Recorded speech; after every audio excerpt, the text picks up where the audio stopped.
Et on se retrouve donc pour cette revue de presse de l'économie.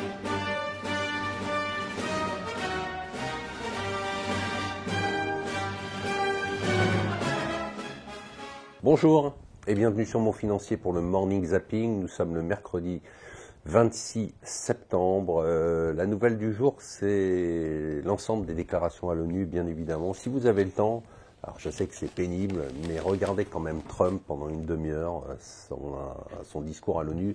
Pourquoi le regarder? D'abord parce que c'est du Trump dans le texte. On a l'impression, d'ailleurs, ça a fait rire pas mal de membres de l'Assemblée, à ses dépens, qu'il est en campagne. Donc il fait un discours devant l'Assemblée nationale qui est de l'ONU, qui est le même que celui qu'il ferait dans le Minnesota ou dans le Missouri. Et surtout, en fait, ce qui est intéressant, c'est qu'on a du Trump et on connaît sa politique. On passe son temps à dire on ne sait pas ce que ce type-là a dans sa tête. Ben écoute, il suffit de l'écouter. Alors il est contre tout, hein, quasiment tout. Il est contre la globalisation, il est contre le multilatéralisme, il est contre l'Iran bien sûr, il est contre le Venezuela, il est contre la Cour pénale internationale, il est contre l'Allemagne quand elle achète du gaz à la Russie. Il est pour une seule chose, les États-Unis. C'est assez clair, hein, il le dit, il le répète. Hein. Mon seul objectif, c'est les États-Unis. Le reste du monde, je m'en fous complètement. Alors, ce qui est très intéressant pour le marché du pétrole qui continue à progresser, c'est qu'il a été très clair. Hein.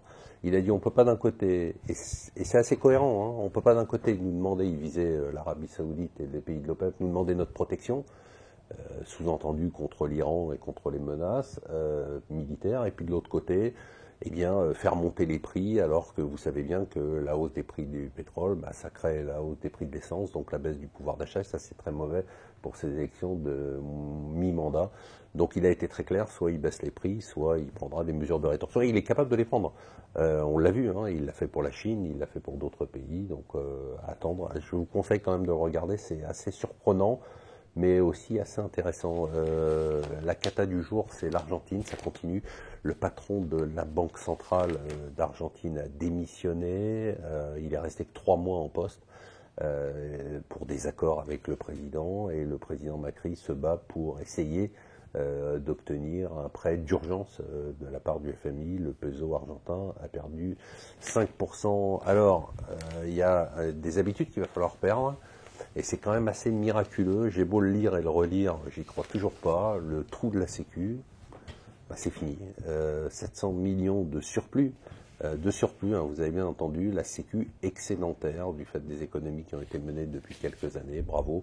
Rappelons quand même qu'en 2010, hein, on était à 28 milliards d'euros de déficit, on est à 700 millions, donc c'est possible. Ça veut dire que si on faisait la même chose sur les dépenses publiques, eh ben on pourrait peut-être y arriver, alors pourquoi ne pas le faire? L'autre, alors bonne nouvelle pour certains, mauvaise nouvelle pour l'autre, c'est l'IFI. L'IFI, on s'attendait à ce que ça rapporte 850 millions d'euros en 2018, ça va rapporter 1,2 milliard. On s'attendait à ce que ça rapporte 1,2 milliard en 2019, ça va rapporter 330 millions de plus. Pourquoi? Alors deux explications.